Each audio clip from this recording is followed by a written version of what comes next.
नमो भगवते वासुदेवाय नमः। नमस्कार दोस्तों, कैसे हैं आप सब।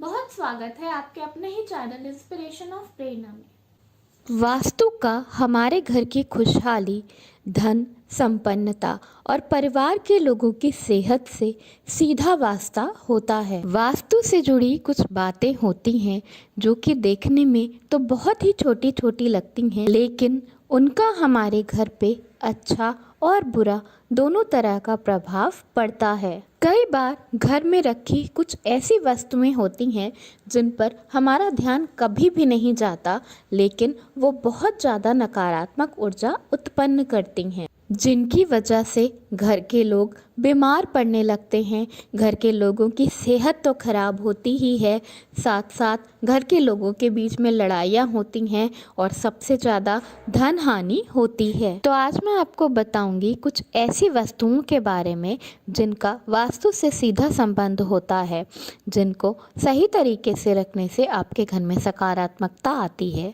वहीं अगर ये चीज़ें गलत तरीके से रखी जाएं, इनका गलत तरीके से इस्तेमाल किया जाए तो आपके घर में बहुत ज़्यादा नेगेटिविटी और तनाव हो सकता है। मुख्य द्वार पे पावदान रखना बहुत ही ज़रूरी होता है और कोशिश करना चाहिए कि ये पावदान गोल ना हो। घर में रखे पावदान को बिल्कुल साफ सुथरा रखना चाहिए, उसमें कभी भी धूल ना जमने दें।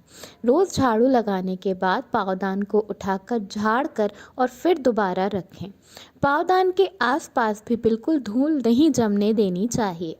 रोज ईश्वर से प्रार्थना करनी चाहिए कि वो उस पावदान से चल के आपके घर के अंदर पधारें। पावदान में कभी भी किसी भी तरह का धर्म से जुड़ा हुआ चिन्ह जैसे कि स्वास्तिक, ओम बिल्कुल भी नहीं बना होना चाहिए। ये बहुत ही ज़्यादा अशुभ और अधर्म होता है। घर में रखी झाड़ू को माँ लक्ष्मी से जोड़ा जाता है और ऐसा कहते हैं कि घर की आर्थिक स्थिति पे सीधा झाड़ू का प्रभाव पड़ता है। झाड़ू का अनादर करना या टूटी हुई झाड़ू लगाना या झाड़ू को पैर लगाना बहुत ही ज़्यादा अशुभ माना जाता है और इससे आपके ऊपर बहुत ज़्यादा धन संबंधित समस्याएं आने लगती हैं। ये व्यवहार बहुत ही गलत माना गया है। झाड़ू लगाने के बाद झाड़ू को पूरे आदर से ऐसी जगह पर लिटा कर रखें जहां पर किसी की भी नज़र ना जाए।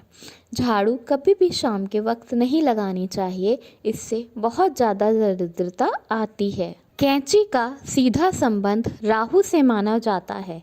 ये घर के लोगों के रिश्तों के पर बहुत ज़्यादा प्रभाव डालती है। खाली कैंची कभी भी किसी को भी नहीं चलानी चाहिए।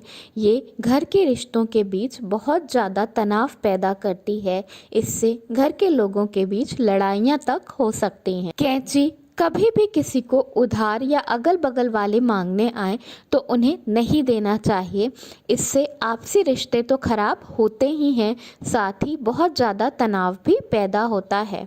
कैंची को किसी कपड़े में लपेटकर कबर्ड में छुपाकर ढक कर रखना चाहिए। घर में रखे जूते चप्पल आप किस तरह से इस्तेमाल कर रहे हैं, इसका सीधा संबंध भगवान शनि से माना जाता है। पूरे घर में जूता चप्पल फैलाकर बिल्कुल भी नहीं रखना चाहिए। इससे शनि भगवान का दुष्प्रभाव आप पर और आपके घर पर पड़ता है। जब आप कहीं भी बाहर से घर के अंदर आएं तो जूतों को बाहर ही उतार कर घर के अंदर आना चाहिए। इससे बाहर की नकारात्मकता घर के अंदर नहीं आती, लेकिन कभी भी जूतों को मुख्य द्वार के सामने नहीं उतारना चाहिए। मुख्य द्वार लक्ष्मी प्रवेश द्वार होता है, उसे बिल्कुल साफ सुथरा सुंदर रखना चाहिए। चाकू घर की एक बहुत ही आवश्यक वस्तु है जिसे नॉर्मली लोग अपने किचन में ही रखते हैं, लेकिन चाकू को हमेशा उल्टा करके किचन में रखना चाहिए। उल्टा करने से मतलब है कि उसके धार वाले पार्ट को नीचे की तरफ करके रखें। इससे आपको हर वक्त संतान सुख मिलता है और संतान पक्ष की तरफ से आपको कभी कोई परेशानी नहीं हो। घर में बहुत ज़्यादा चाकू छुरी इकट्ठा करके नहीं रखना चाहिए और ऐसे चाकू तो बिल्कुल ही नहीं रखना चाहिए जिनका आप इस्तेमाल ना करते। इससे आपके घर में दरिद्रता तो आती ही है, साथ साथ दाम्पत्य जीवन में यानी कि पति पत्नी के बीच में भी लड़ाइयाँ होने लगती हैं, रिश्ते खराब होने लगते हैं। कभी अगर कोई चाकू मांगने आए आसपास के लोग, तो उन्हें हाथ में कभी सीधे चाकू नहीं पकड़ाना चाहिए, इससे रिश्ते खराब हो जाते हैं। साथ ही अपने घर के आपस के लोगों में भी चाकू हाथ में कभी सीधा नहीं पकड़ाना चाहिए। तो ये हैं कुछ बहुत ही ज़रूरी चीज़ें जिनका संबंध आपके घर के रिश्तों से, आपके घर में आने वाले पैसों से और घर में रहने वाले लोगों से सीधा संबंध होता है और इनका प्रभाव आपके घर पर बहुत ही ज़्यादा पड़ता है। इन चीज़ों का ज़रूर ध्यान रखें ताकि आपके घर में खुशियाँ बनी रहे, लोगों के बीच में प्यार बना रहे और आप उन्नति की तरफ, तरक्की की तरफ बढ़ते रहें। धन्यवाद। वीडियो पसंद आया हो तो लाइक ज़रूर करें।